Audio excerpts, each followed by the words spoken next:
3 hari kemudian baru diungkap. Inilah dasar urgennya. Mengapa harus kasus ini kemudian segera jangan terkesan polisi jadi advokatnya, kemudian pelaku ini mengatakan dia tidak bisa dituntut karena membela diri. Coba bayangkan. Bukan saja dia sebagai advokat, tapi dia juga sebagai hakim. Saya kira presisi daripada saudara Kapolri harus kita bantu. Tapi kalau kasus ini kan, ya boleh dikatakan kalau ini korbannya, kemudian yang diduga melakukan penembakannya dan sebagainya, bukan Polri, bukan sesama Polri gitu, dan bukan juga terjadi di rumah Jenderal Polri, mungkin polisi akan cepat gitu mengungkapnya. Terus kenapa saya katakan ini tidak sulit sebenarnya? Ya tidak sulit, tidak sulit karena kan TKP-nya jelas gitu kan? Yeah.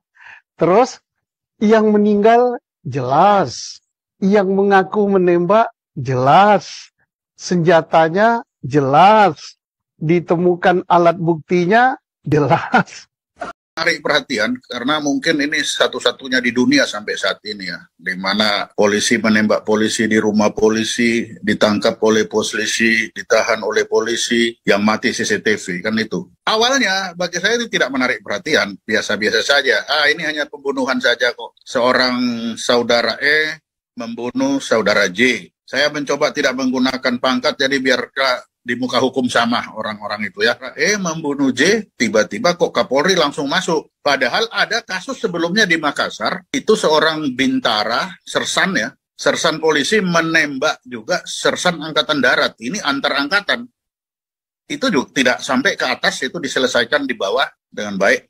Yang fakta yang kita lihat, bisa lihat bersama, itu adalah matinya saudara J. Itu fakta. Kita mencoba meningkatkan fakta ini tembak-menembak. Saya mencoba fakta ini tembak-menembak. Karena tidak mungkin orang mati, tidak ada yang membunuh. Oke, saya ikuti dulu logika berpikir dari Polres ini. Tembak-menembak. Oke, tembak-menembak. Tapi tembak-menembak belum selesai, sudah muncul pelecehan seksual. Lalu ini yang mana ini sebenarnya ini masalah ini? Kita harus dudukkan dulu permasalahan ini di mana. Karena Pak Kapolres ini datang dengan membawa map dan dia bilang ini hasil otopsi bagi korban. Maka kalau bicara otopsi itu adalah korban.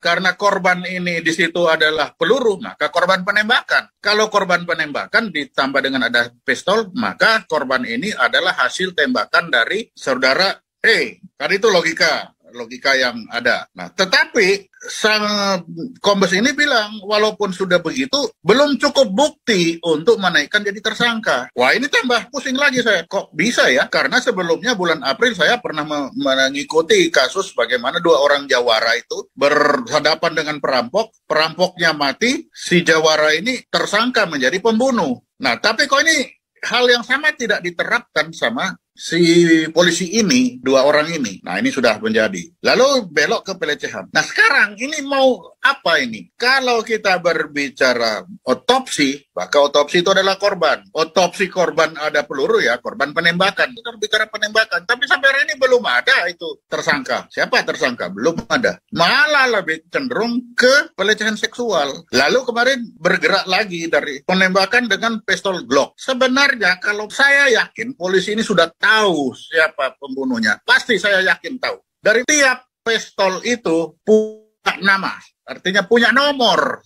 Dari nomor pistol itu akan tahu siapa pemegang pistol itu. Pasti polisi sudah tahu itu. Begitu dia pegang, dia lain nomor. Zaman sekarang nomor itu kan langsung ketemu. Nomor ini pemegangnya siapa. Nah, tinggal lihat aja. Apakah pemegang nomor pistol ini saudara E atau siapa? Nggak usah diperbincangkan mengapa pistol ini ada di saudara E ini.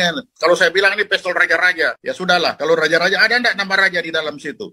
Karena pistol ini, saya punya pistol juga, ini kan ada ini contohnya. Ada yang beginian ini. Nah, dan ini tercatat ini. Ya, kalau kita mau menguak, ini nggak usah jauh-jauh. Ikutin alur si pistol itu. Ada 2 pistol itu. Ya udah, pistol 2 ini namanya siapa? Polisi tidak akan pernah rugi atau tidak pernah runtuh namanya. pembunuhnya, walaupun pembunuhnya itu adalah polisi sendiri yang di dalam situ, walaupun juga itu ada petinggi polisi, polisi tidak akan pernah runtuh. Dan ini harus kita jaga, kepercayaan kepada institusi yang namanya polisi. Sehingga seharusnya tidak perlu terlalu berlama-lama untuk menghitung. Semakin lama menghitung, semakin kelihatan itu yang disampaikan Pak Suteki tadi, cover up kalau istilah hebatnya. Jadi pembohongan kalau istilah polisi. Sekali berbohong akan terjadi pembohongan selanjutnya untuk menutupkan pembohongan. Kan itu ilmunya dari polisi. Nah ini pada saat tembak-menembak, Kadif Propam tidak ada di rumah. Lah ngapain bilang tidak ada di rumah? Itu kan menarik perhatian, kenapa harus disampaikan? Nah ini melanggar kebiasaan lagi. Raja-raja seperti Kadif Propam itu rasa-rasanya kalau PCR dipanggil, PCR kamu sini. Aku periksakan gitu. Zaman aku kan begitu, nggak tahu kalau beliau lain. Kalau begitu ketemu, peluk-pelukan, tangis-tangisan, keningnya dicium. Ada apa ini? Dari situ saya udah bisa menyimpulkan bahwa minimal Pak Fadil ini sudah tahu itu. Sehingga ada rasa iba. Aduh, kenapa ini teman saya kok begitu ya? Ada rasa iba sehingga dia ingin membesarkan hatinya. Pak, rakyat tidak butuh cerita itu.